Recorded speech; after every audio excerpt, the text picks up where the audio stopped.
Hey guys, how are you today? It is Tuesday.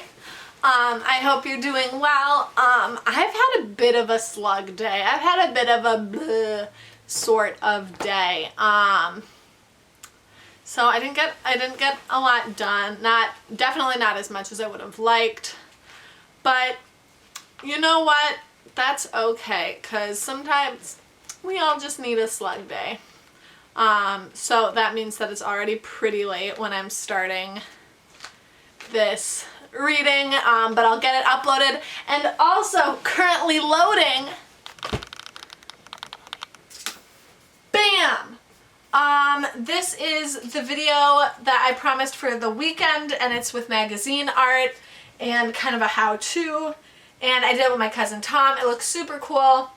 It's currently loading. I don't know what to call it. But that is going to be up, and so I'd really, yeah, that'd be great, if you guys could try and do that.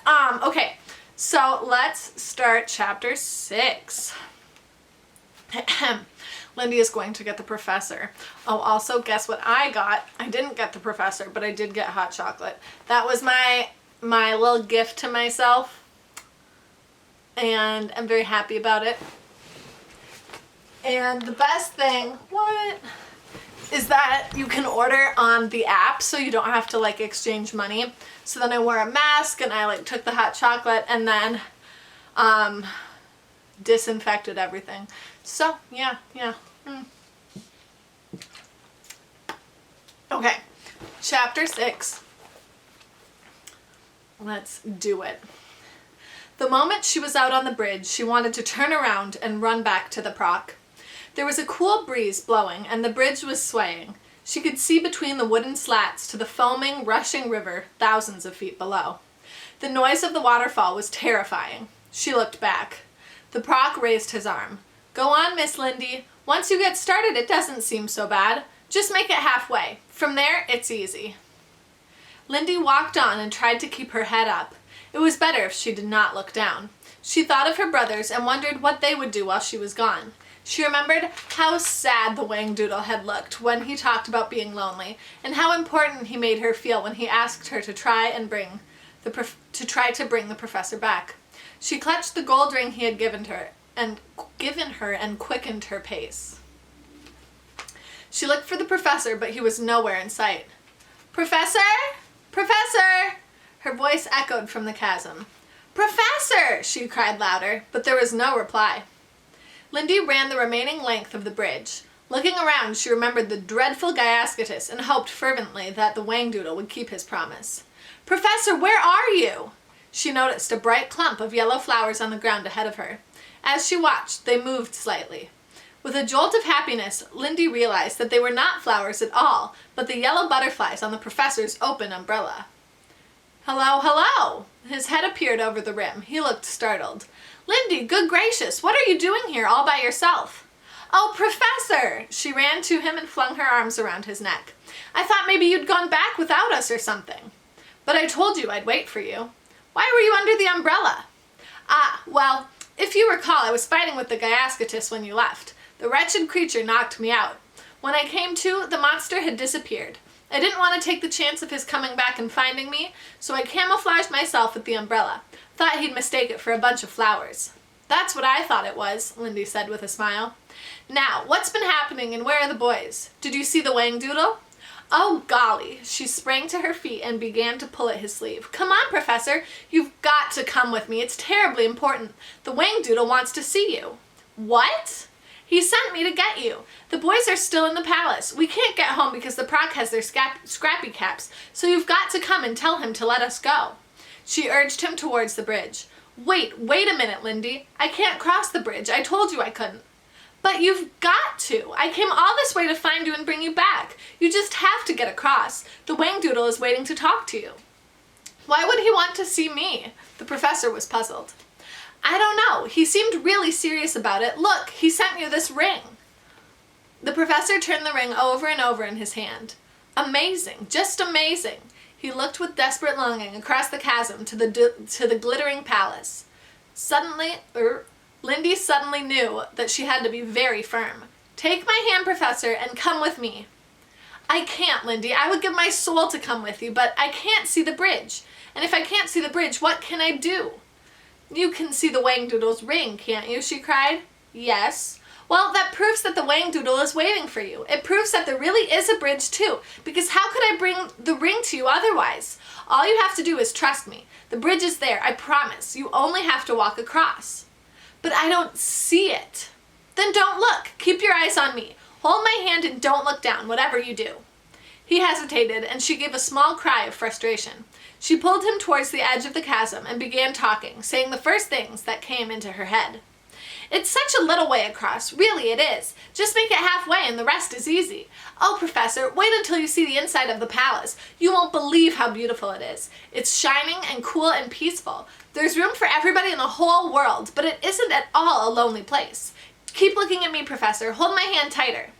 She walked slowly onto the silk bridge, and the professor took a deep breath and followed, never taking his eyes from Lindy's face. She walked slowly onto the silk bridge, and the professor took a deep breath and followed, never taking his eyes... I just read that over again. I'm so sorry. From Lindy's face. You'll see the most beautiful gardens, with such flowers and fountains. The trees are mostly bright, bright blue, but the undersides of all the leaves have a different color. Some are emerald green, some are white, and some are pale yellow. You'll see. There's music about the place all the time, a lovely sound that makes you feel calm and happy. There are flutterbys and pretty flags flying in the breeze. Lindy gave a quick glance behind her. They were halfway across the bridge. You're going to love the Whangdoodle. You were absolutely right about him. He's the best creature you could ever meet. He's funny and nice, but he's lonely. I think he misses our world and would like to come back. Only, he says he never would. He has the dearest, sweetest tooth. He says you must be a very clever man, and I told him that you were and that you knew all about life and everything. Lindy, the professor hesitated. Don't stop now, she said in a clear voice. We're almost there. Only a few steps more and you'll be off the bridge. Count them. 1, 2, 3, 4. There you are, Professor. You've made it. I told you it could be done. Here's the proc. He'll lead the way from now on. Lindy let go of the professor's hands and stepped back. She was trembling from head to foot. The professor looked around, dazed and bewildered. He looked at the proc, looked at Lindy, looked up at the shining turrets of the palace etched against the clear red sky. When he spoke, his voice was husky and his eyes were brimming. It is every bit as wonderful as you said. Oh dear, oh dear. Lindy was as happy and proud as she had ever been in her life. The proc led the way into the palace. So you're the one who's been causing all the fuss. The Whangdoodle stared at the professor. In all my years, I don't think I have ever come across such a persistent, persevering man. You've been a nuisance, but you are welcome. The professor gazed rapturously at the Whangdoodle, and then he sank to his knees. Your Majesty, this is a tremendous pleasure. Yes, yes. Well, get up, get up. There is much to talk about. You want some wodge? No, thank you, sire. You have 3 staunch supporters, I must say. The Whangdoodle waved a hoof towards Ben and Tom and Lindy. You train them well, very well, but for them, you might not... Oh my gosh. But for them, you might not be here. And vice versa, Tom interrupted loyally. The professor smiled. I consider myself a lucky man in every respect. The Whangdoodle bounced in his chair. Yes, yes, I am glad you crossed the bridge. I look forward to some splendid talks. I cannot tell you how much I have missed the stimulus of human company. Later we will celebrate, but now I have a favor to ask of you, a great favor. I will do anything, Your Majesty, the professor said, smiling. Splendid, splendid. The children have been telling me about your wonderful discovery concerning the secret of life. Oh, have they? The professor looked at them in bewilderment. They know very little about it, sire. Well, no matter. The point is, I want you to make me another Whangdoodle. I beg your pardon? That's the favor I want. I want you to make a Whangdoodle for me. Now, I know you're saying to yourself, what kind of Whangdoodle? Well, obviously I want a female Whangdoodle. The Whangdoodle jumped up and paced about the room, changing color rapidly. You see, it's been so quiet and lonely here all of these years. Then 4 human beings arrive on my doorstep, which is sensational enough, and then I learn that you are a professor with an incredible discovery, and I suddenly realized that all my dreams might possibly come true. He paused in front of the professor. I would have a family and I wouldn't be extinct. I would never be lonely again. You do understand how desperately important this is to me, don't you? Oh, sire, the professor lifted a hand to his brow. I'm afraid there's been a terrible misunderstanding. I would give anything to be able to grant your wish and make you a Whangdoodle, but it is impossible. I would not know how to begin. Tom said, but you told us the secret of life had been discovered, Professor. Yes, you did, lisped the Whangdoodle emphatically. But discovering the secret of life and being able to make it work are two entirely different things. It will be a long time before man is ready to take the next tremendous step. Well, be the first. Start a fashion. The Whangdoodle waved his arms excitedly. Lindy ran to the professor. I remember you said that in a very little while people like you would be able to make life. There you are, cried the Whangdoodle triumphantly. If you said that, you must have a great deal of knowledge. Go on, Professor. I bet you could do it, encouraged Ben. No, listen to me, the professor pleaded. They all started to speak to him at once. The noise was deafening. Just a minute, shouted the Whangdoodle. He stamped his foot and winced with pain. He turned to the professor and said, I want some questions answered. A simple yes or no will suffice. You admit that the secret of life has been discovered? Yes, Your Majesty. If it has been discovered, I assume you know what makes life. Yes, Your Majesty, but if you know what makes it, you know how to make it? Well, listen to me. There must have been a number of experiments. Yes, sire, there are many things being tried. There's something called cloning, and then there's microdissection and implantation. Have you been present at these experiments? Most of them, Your Majesty. We've had some amazing success with frogs. The Whangdoodle glowed pink with delight. Well then, this is all very clear to me.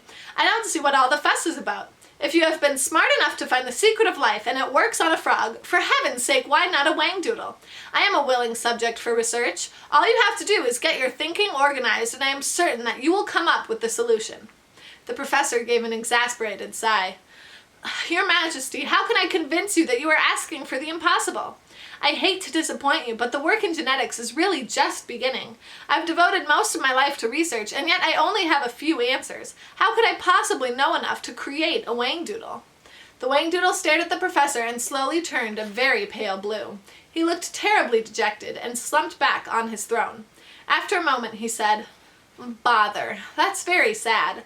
I had such high hopes. I was so certain that your presence here meant that something special was going to happen. I must have been wrong. It's too disappointing for words. The Proc said gently, Your Majesty... No, the Whangdoodle held up a hoof. I'd rather not discuss it anymore. I think I'd like to be by myself for a while. He got up and walked towards the tapestry. As he did so, he began to disappear until only his eyes and antlers remained. Eventually, they also vanished. His voice was the last thing to go. It's really depressing. I never wanted anything so much in my whole life. Silly of me to suppose it might be possible. A large, shiny tear rolled down the tapestry. There was a long silence in the room after he had gone. Lindy said, That's awful, Professor. He was crying. What a shame, Tom said with feeling. I wish we could have done something. I cannot make a Whangdoodle, the professor stated. The Proc cleared his throat. He spoke slowly and was obviously having difficulty in saying what he felt. Couldn't you just try? His Majesty wants another Whangdoodle more than anything else in the world. You know how he feels. You wanted to get to Whangdoodle Land more than anything in the world. The king was gracious enough to meet with you. Won't you return the favor and try this for him?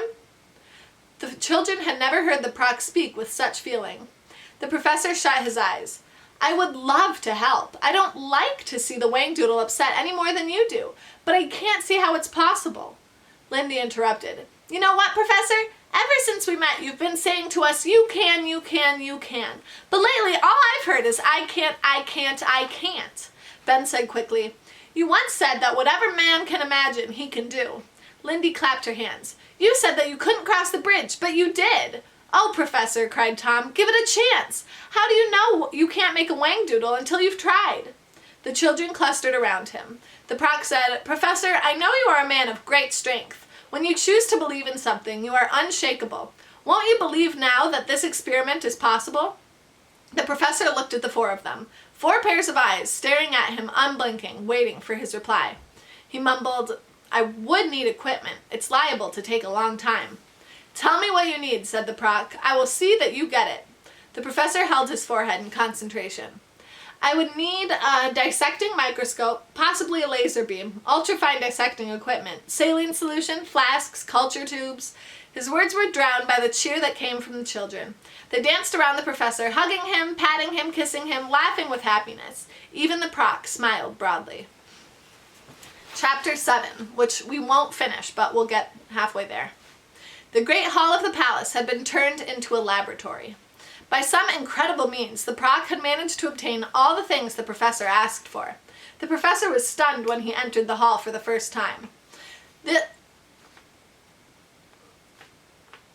Sorry, there was a typo.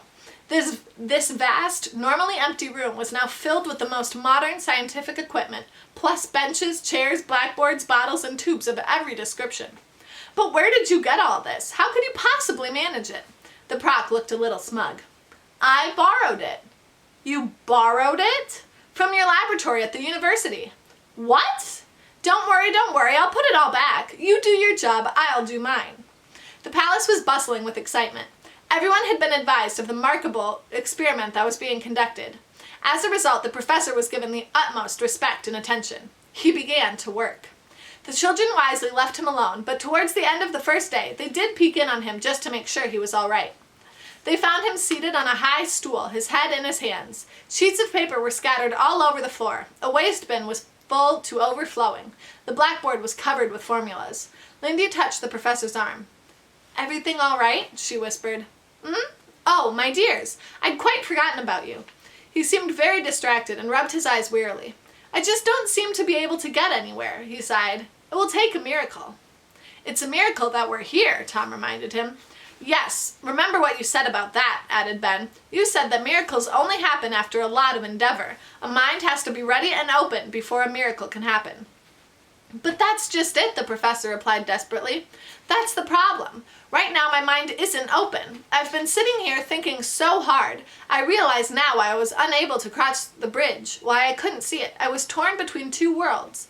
I was preoccupied with my forthcoming journey to Washington, and I was worried about finishing my paper.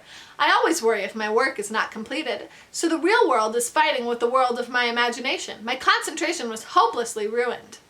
Well, if you realize all that, can't you make it right? Ben said simply.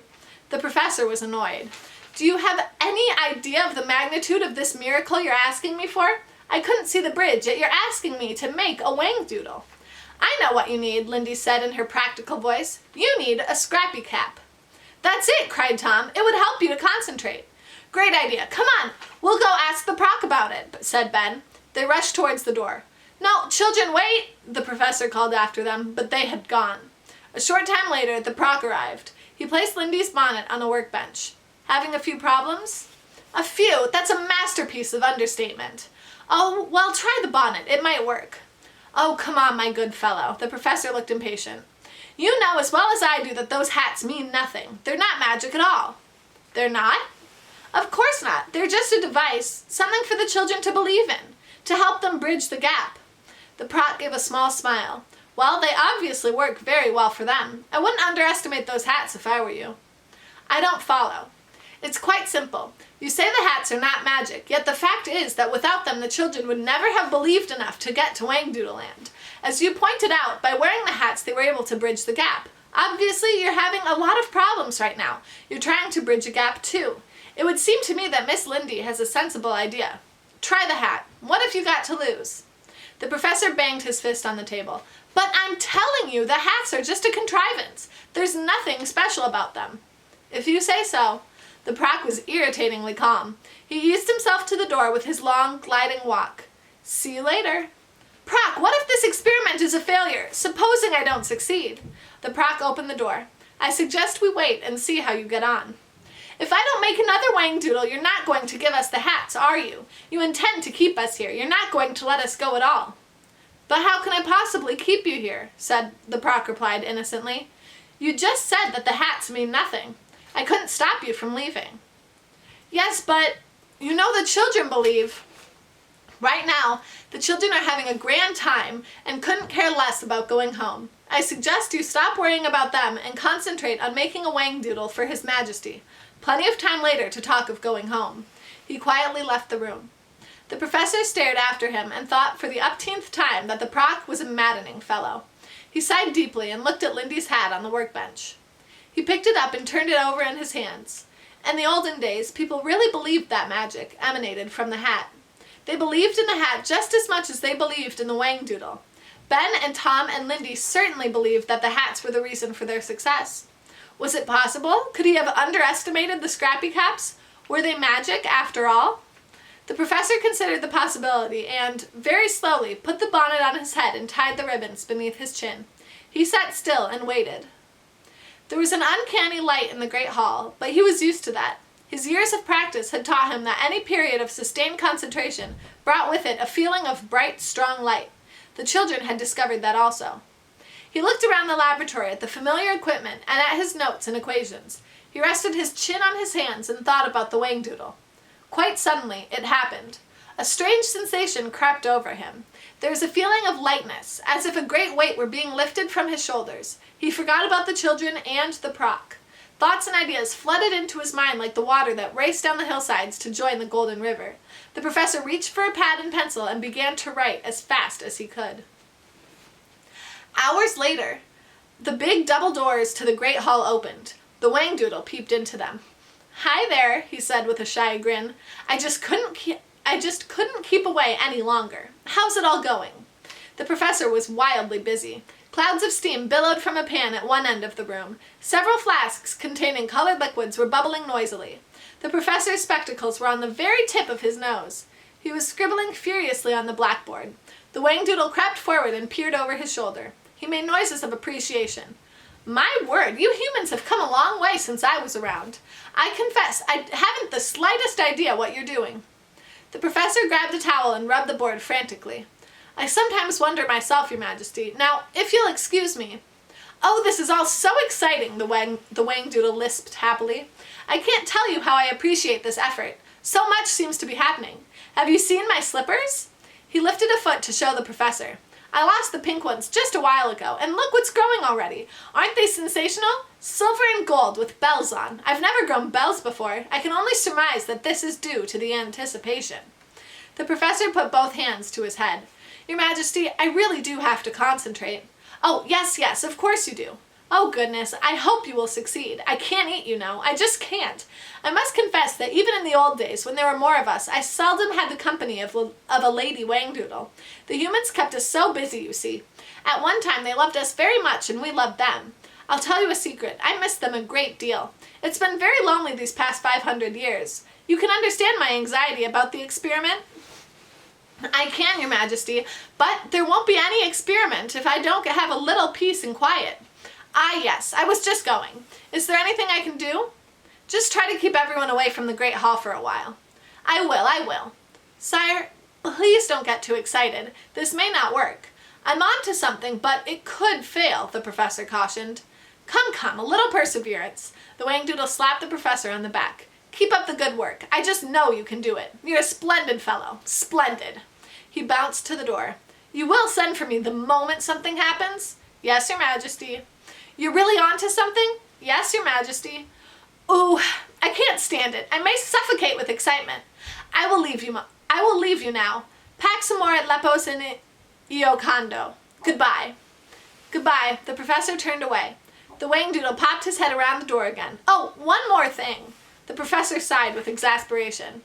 "That silly hat looks simply stunning on you." The whangdoodle grinned and disappeared. Cool. We'll try a little bit more. The entire palace became a place of hushed expectation. The inhabitants creeped around, speaking in whispers, not daring to make a sound in case it disturbed the professor. The children spent a lot of time exploring. The proc showed them the whangdoodle's private apartments and the fabulous royal kitchens. There was a special pantry for wodge making. "Is wodge the only thing the whangdoodle eats?" Lindy asked. "Good heavens, no," replied the proc. "He adores olives. He'll eat them by the ton. Once in a while he'll take a piece of broccoli as well." "Broccoli? How gross!" Lindy grimaced. I love broccoli. I do not love olives. I think olives are gross. The children discovered that the head chef in the kitchen was none other than the Oink.